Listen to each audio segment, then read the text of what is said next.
Hello everyone, today I'd like to talk about the periodicity and boundedness of the absolute function recurrence relation form by applying graphic method. First, I need to clarify a very important basic concept that is the absolute function recurrence relation form. The definition is as follows. I will give you a few seconds to recap.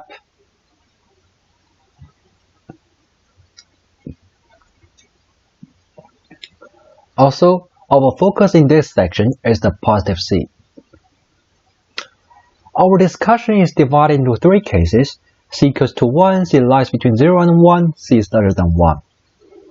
When C equals to 1, the recurrence relation has the period 9. The proof is attached in the project. And I will not show it in the presentation since it's more like a thesis work. Just now I mentioned the graphic method. So what's the graphic method?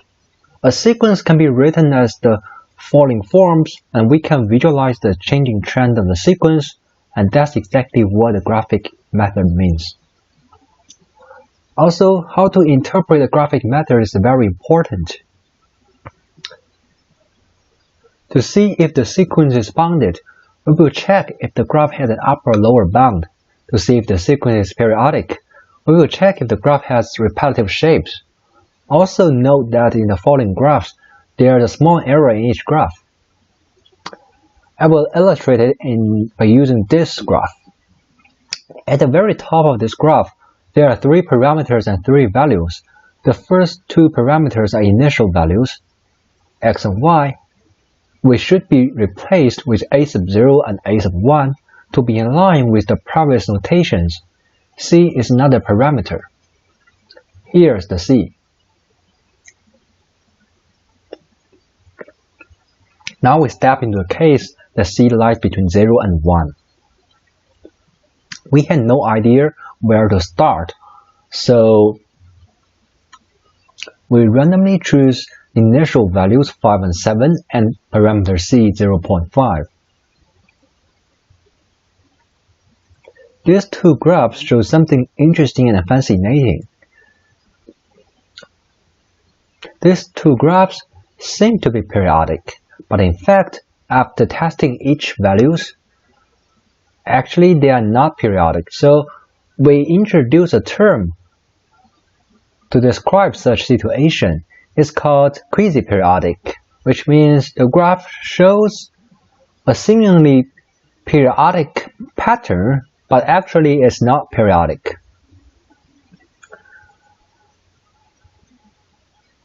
I have another question after observing these 2 graphs. Is this quasi-periodic pattern coincident or not? I introduced more test cases, more initial values to test my guess. Surprisingly, the observation on the previous slide still holds on the 3 graphs. I also add another extreme case that initial values are equal to each other. They are x equals to 5, y equals to 5, and the shape is still pretty similar to the previous 5 graphs. Also, we notice that the parameter C remains to be the same while the initial value changes. So here we come to our first summary. That is, the parameter C dominates the shape of the graph, while the initial values have very little impact on the shape of the graph. This summary is very important to our next section, how the shape changes as C goes from 0 to 1. Now we don't have to worry about the initial values impact on the shape of the graph, so we can randomly select the initial values. Here we choose 5 and 7. Thus, to clearly compare each graph with distinct C value, we need to set each graph to 5 peaks. Here the word peak is a bit confusing, and I will illustrate it with this first graph example. We see in this graph there are 5 peaks, and this is the first peak, this is the second peak, and so on and so forth. We also need to pay attention to this number, the ultimate position n on the x-axis. When c equals to 0.1, this number is 8,000, and then 2,000, 400, 200, 140, 80. From the above 6 graphs, we observe the width of each crazy periodicity narrows as c becomes larger. Although this has nothing to do with the boundedness and periodicity property, but it's really interesting and I really want to share it with you. Here we come to our second summary. In about 6 graphs, each graph seems to be periodic as c goes from 0 to 1. However, after testing each value on the graph, the sequence is not periodic. So we have our conjecture. It's written like, when c lies between 0 and 1, the recurrence relation is bounded. Particularly when c equals to 1, the recurrence relation is periodic with the period 9. What will happen if c is larger than 1?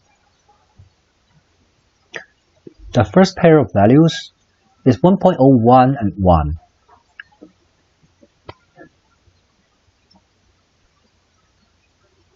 You see, the first graph is quasi-periodic, and it's no wonder to see such an incredibly elegant graph, since number 1.01 is pretty close to the number 1, and these two graphs should have a very similar pattern, and it does.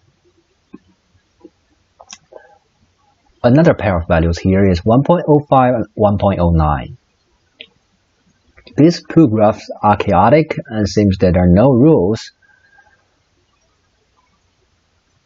But anyway, these two graphs are bounded and that's it. This is a very interesting pair of values and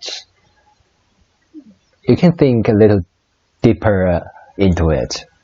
You see, when the c equals to 1.09 and 7, the sequence is still bounded. Well, after adding 0.03 to the number c, you can see the sequence becomes unbounded. There's a very little gap between this value and this value, just 0.03. But you see, these two graphs shows a great difference. We are not very clear about what happens to this very little gaps, and maybe it's our future research interest or direction. Also, if you have some ideas or comments about this pair of values, you can share it with us after the presentation. Also, when c equals to 1.1, we see the sequence is unbounded. I wonder if the value 1.1 is a boundary value between the boundedness and unboundedness. We further test 1.2, 1.3, 1.4, and 1.5, but it doesn't make sense. The graph is sometimes unbounded and sometimes quasi-periodic. And it's a bit confusing and we are not very clear about the property of the sequence when c is in interval 1.1 to 2. Now we come to the value c equals to 2. From the graph, we observe that the line will extend to infinity, and when c equals to 2, the sequence is unbounded. What about the cases that c is larger than 2? When c is larger than 2, the sequence is unbounded as well. The reason is as follows. Since this inequality holds, and also the sequence is unbounded when c equals to 2, then the sequence is unbounded when c is larger than 2. Ultimately, I will make a conclusion about the periodicity and boundedness for the three recurrence relation forms. For absolute function recurrence relation, when c equals to 1, the sequence is periodic. When c is greater than or equal to 2, the sequence is unbounded and thus not periodic. For other cases, we have conjectures for c lies between 0 and 1. For rational recurrence relation, if f is a polynomial function with the highest degree greater than or equal to 2, the sequence is unbounded. If f's highest degree is 0 or 1, the sequence is periodic. We are not very clear about cases that f is a rational function. For alternating recurrence relation, when the pair value b and c equals to these following values, then the sequence is periodic and thus bounded. For other cases, the sequence is not periodic.